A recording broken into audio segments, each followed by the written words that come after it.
ठीक है, आइए बच्चों देखते हैं। देखिए ये 11th क्लास है, 11th का फिजिक्स पढ़ रहे हैं हम लोग हैं। चैनल का नाम है एडू स्टडी 21 ठीक है, आइए देखते हैं। इसको हम लोग पढ़ चुके हैं, इसको अच्छे से दोहरा देते हैं और एक बार में नहीं समझ में आता है तो आप उसको पोज करके 2 बार 3 बार देखते रहिएगा।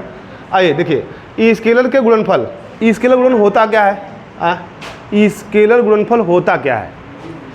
उसको हमने बताया है डॉट गुणन होता है ना। क्या होता है?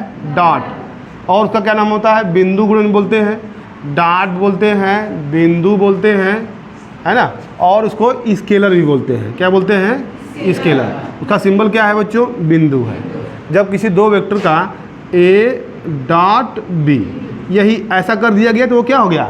स्केलर गुणन हो गया। ठीक है, अब इसी का हमको क्या करना है, इसके बारे में जानना है, इसके गुण प्रॉपर्टी के बारे में जानना है। पहले देखिए, पहली प्रॉपर्टी इसकी है, दो वेक्टरों का स्केलर गुणनफल धनात्मक, शून्य और ऋणात्मक, यानी कि तीनों कंडीशन हो सकती है। देखते हैं कैसे हो सकता है। अब उसकी तीनों कंडीशन के होने के लिए कंडीशन दिया हुआ है, जब उनके बीच कोण कितना होगा? 90 अंश से छोटा, न्यून कोण होगा। न्यून कोण मतलब 90 अंश से छोटे कोण को क्या कहते हैं? न्यून कोण बोलते हैं। ठीक है ना। जैसे न्यून कोण यही ऐसे, ये देखिए ये समकोण है, परपेंडिकुलर रहेगा तो क्या रहेगा? समकोण। अब इसी को ऐसे बना दिया जाए तब यह कोण क्या होगा? 90 अंश से छोटा। तो इस कंडीशन में जितने भी कोण आएंगे उनका गुणांक आएगा वेक्टर का, है ना, वो क्या बनाएगा? धनात्मक बनाएगा। जैसे कि हम लोगों ने हाई स्कूल में एक चार्ट था, उस चार्ट में बढ़े होंगे 0 से लेकर के 90 तक जितने भी मान होते हैं सब क्या होते हैं? धनात्मक होते हैं। काश का मान 0 से आता है, 0 का मान क्या होता है? 1 से लेकर 90 तक कितना होता है? 0। देखो उसके बीच में जितने भी मान होते हैं वो क्या होते हैं? धनात्मक होते हैं। यानी कि बच्चों थीटा का मान जब हम 90 से छोटा रखेंगे, जैसे जैसे जैसे यहाँ देखिए ए डॉट बी, ये बताया गया है ए डॉट बी बराबर होता है A B cos theta. Scalar गुणन में कॉस थीटा आता है ना। और क्रॉस गुणा चाहे वेक्टर गुणा में साइन थीटा एन कैप आएगा, वो हम बताएंगे अगले वीडियो में। ठीक है, तो यहाँ ए डॉट बी क्या आया? कॉस थीटा आया। तो कॉस थीटा की वैल्यू यहाँ देखेंगे 90 से छोटा है तो उसकी मान क्या होगी? धनात्मक आएगा। तो लिखेंगे उसका मान ए डॉट बी क्या होगा? धनात्मक। उसके बाद है जब समकोण होगा तो समकोण कॉस 90 का मान क्या होगा? 90 अंश, सॉरी कास थीटा का मान क्या होगा? 90 अंश। तो कास थीटा का वैल्यू जानते हैं हम लोग कितना होता है?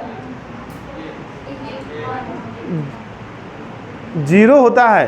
कास 90 की वैल्यू क्या होती है? 0। तब ना उसका मान 0 आएगा। देखिए कास 90 का मान क्या होगा? यहाँ पे यहाँ लिखेंगे 90 लिखेंगे, तो भले ही ए बी का मान कुछ भी रहे, ए बी का मान कुछ भी रहे, उसमें 0 को गुणा करेंगे तो क्या मिलेगा फाइनल में? यानी कि फाइनल रिजल्ट उसका क्या मिलेगा? ए डॉट बी का मान क्या मिलेगा? 0। कब? कंडीशन क्या है उसका? जब थीटा का मान क्या होगा? 90 अंश होगा। ठीक, नेक्स्ट है कह रहा है कि जब थीटा का मान क्या हो? अधिक कोण। अधिक कोण जैसे कि अब ये समकोण है, अब यहाँ से ये वाला कोण होगा, ये होगा थीटा इज ग्रेटर देन 90 अंश। तो ये थीटा का मान क्या है? यहाँ मिलेगा 90 से बड़ा, तब वो क्या हो जाएगा? ऋणात्मक हो जाएगा। 180 का मान माइनस हो जाएगा इसमें। तो थीटा का मान जब 90 अंश से बड़ा होगा तो कास थीटा का मान क्या होगा? ऋणात्मक। यानी कि ए डॉट बी का बी मान क्या मिलेगा हमको? ऋणात्मक ही मिलेगा। ठीक, यहाँ तो कोई समस्या? No problem. नेक्स्ट और भी प्रॉपर्टी इसके पास है। कह रहा कि स्केलर गुणन क्रम विनिमय होता है। इसको समझते हैं, स्केलर गुणन क्रम विनिमय कैसे होता है। यहाँ देखते हैं क्रम विनिमय का मतलब क्या होता है कि जैसे कि कक्षा छोटी क्लास में हम लोग पढ़े थे 2 गुणे 3 बराबर 3 गुणे 2। यह है, चूँकि देखिए 2 में 3 का गुणा करेंगे तो कितना आएगा? 6, और 3 में 2 का गुणा करेंगे तो 6। देखिए यहाँ क्रम का मतलब यही होता है, क्रम को पलट दिया जाए मगर मान में उसके अंतर न हो। तो ये देखा 2 3 6 और 3 दूना के 6, ये क्रम पलट गया। अब देखिए इसकी प्रॉपर्टी देखते हैं हम लोग, यहाँ देखते हैं फिगर से लिखा है ए डॉट बी। तो ए डॉट बी बराबर फार्मूला हमारे पास है ए बी कास थीटा, ये हो गया। परंतु अब हम कह रहे हैं कि बी डॉट ए करना है। क्या करना है? बी डॉट ए करना है। तो बी डॉट ए के लिए जैसे कि वेक्टर ए है, वेक्टर बी इधर जा रहा है, वेक्टर बी, इसके बीच कोण कितना है? थीटा है। तो हमने ए का डॉट किया बी के साथ। किसके साथ किया? ए का डॉट बी के साथ। तो ए डॉट बी बराबर ए बी कॉस थीटा, इसके बीच का कोण। परंतु अब हम क्या करने जा रहे हैं? बी का ए के साथ करने जा रहे हैं। तो हम देखो अब बी का ए के साथ ये ऐसे होगा, ध्यान दीजिए, ये ए से बी तक था, अब हम बी से ए जा रहे हैं ना, यहाँ लिखेंगे बी डॉट ए लिखेंगे, तो बी डॉट ए, तो यहाँ परिणामी लिखते हैं परिभाषा से, बी ए हो जाएगा, यहाँ पे क्या होगा, बी ए हो जाएगा, तो यहाँ लिखेंगे थीटा, तो cos थीटा। अब देखेंगे बी से ए तक पहुँचने में कितना एंगल बन रहा है, 360 माइनस थीटा। चूँकि देखिए टोटल 360 होता है, कितना होता है, टोटल 360 होता है, मगर हम तो इतना नहीं चल रहे हैं, इतना तो हम चल चुके थे पहले, ए बी में चल चुके थे, अब हम बी से ए में चल रहे हैं, तो बस हम इतना नहीं चल रहे हैं, तो इतना कम चल रहे हैं, तो यहाँ लिखेंगे 360 माइनस थीटा। तो देखिए 360 माइनस थीटा बराबर बच्चों हम लोग पढ़ चुके हैं, कक्षा 10th में बताया है हमने आपको चतुर्थांश वाले में। तो cos 360 माइनस थीटा बराबर क्या होता है, चूँकि ये किस चतुर्थांश में है, चतुर्थांश में है, किस में है, ऐसे देखेंगे तो इसी में, माइनस यहाँ से चलेंगे तो 360 माइनस थीटा, तो 360 से कुछ घटा देंगे तो इसी में आ जाएंगे, इधर जाने की हमको आवश्यकता नहीं है।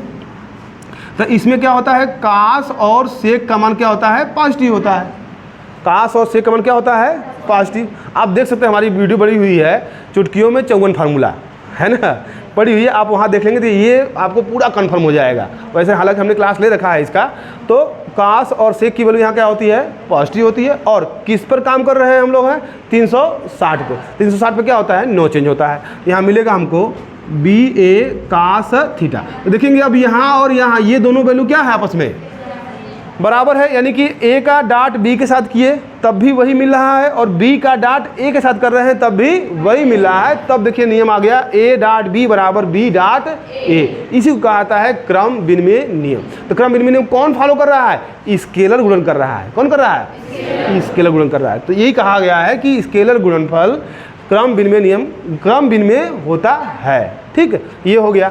तीसरा वाला देखते हैं, तीसरा क्या कर रहा है, स्केलर गुणन वितरित होता है। वितरित मतलब उसको कहते हैं वितरण भी कहते हैं। क्या कहते हैं उसको, वितरण। मतलब जैसे कि पिछली कक्षा में हम लोग पढ़े हैं, वितरण किए हुए हैं, जैसे कि 2 लिखा है बाहर, यहाँ लिखा है x प्लस वाई लिखा है, तो हम कोष्टक खोलते थे तो 2 का गुणा इसमें करते थे और इसमें करते थे, तो 2x और 2y बनेगा। यहाँ पे मिलेगा 2x प्लस 2y हो गया। ये वितरण हो गया इसका, ये वितरण नियम ही वहाँ पर चल रहा है। मगर अब यहाँ हमको देखना है स्केलर क्वांटिटी में कैसे काम कर रहा है। तो स्केलर क्वांटिटी में बच्चों काम कैसे करता है, देखिए यहाँ लिखेंगे ए डॉट लिखेंगे, क्या लिखेंगे, डॉट। ए डॉट, डॉट मतलब स्केलर हो गया, स्केलर गुणन हो गया। कोष्टक में b प्लस सी, ये भी वेक्टर ये भी वेक्टर, तो अब इस वेक्टर का इन दोनों वेक्टरों के साथ स्केलर गुणन करना है। ठीक, तो अब इसका स्केलर गुणन करता है ए का b के साथ ए डॉट बी, फिर ए का सी के साथ ए डॉट सी। ठीक, अब इसका मान चेक करना होगा, तो b प्लस सी इसका परिणामी निकाल लेंगे, इसका परिणामी तो है ये, दोनों का डॉट गुणन करेंगे तो ए बी कॉस थीटा मिलेगा। हल करेंगे और इधर दोनों का पहले a का b के साथ फिर a का c के साथ गुणा करने के बाद मिलाएंगे, तो दोनों का मान क्या आएगा, बराबर मिलेगा। ठीक है, तो इस तरह देखिए a का क्या हो गया, वितरण हो गया, वितरित हो गया, किसके साथ, b और c के साथ, यानी कि इधर का पक्ष इधर के पक्ष के क्या होगा, बराबर होगा। तो इसी को कहते हैं कि स्केलर गुणनफल क्या होता है, वितरित होता है ना, तो उसके मान में कोई अंतर नहीं आएगा। ठीक, ये हो गया। लास्ट वाला क्या कर रहा है बच्चों, किसी वेक्टर का उसी वेक्टर से स्केलर गुणन उस वेक्टर के परिमाण के वर्ग के बराबर होता है। अब यहाँ देखते हैं हम लोग हैं कागज,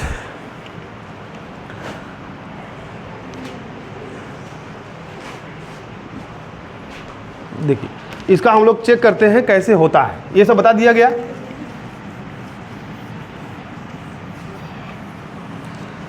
देखते हैं ए डॉट बी क्या कर रहा है बच्चों, किसी वेक्टर का उसी वेक्टर से स्केलर गुणन उस वेक्टर के परिमाण के वर्ग के बराबर होता है।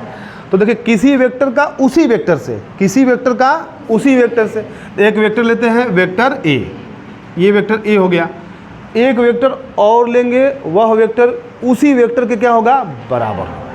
ठीक है, दूसरा वेक्टर ले लेते हैं हम लोग हैं यहाँ पे, उसी पे देखिए लिख दिए हम लोग यहाँ पे, दूसरा वेक्टर ए हो गया, दोनों वेक्टर हो गए एक साथ।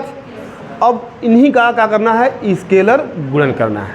ठीक है, तो ए डॉट ए, ये नहीं होगा, ए डॉट ए।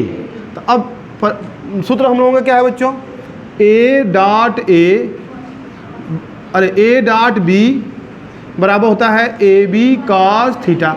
तो अब बी के स्थान पर क्या आ गया, लिखेंगे उसको हम, तो ए हो जाएगा और कास थीटा। अब यहाँ देखेंगे थीटा का मान क्या है, चूंकि दोनों वेक्टर कहाँ है, एक के ऊपर दूसरा वेक्टर है, तो दोनों के बीच कितना एंगल है, कहीं नहीं, कोई एंगल नहीं दिख रहा है, इसका मतलब जीरो एंगल, पैरेलल है दोनों एक साथ। तो यहाँ पर क्या लिखेंगे, जीरो लिखेंगे। तो कास जीरो का मान क्या होता है, कास जीरो का मान होता है 1।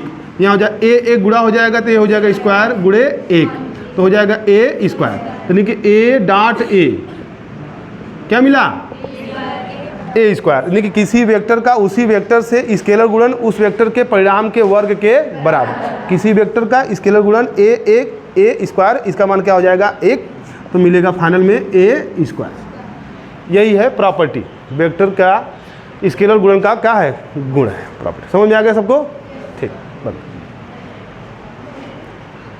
पॉज कर दो उसको।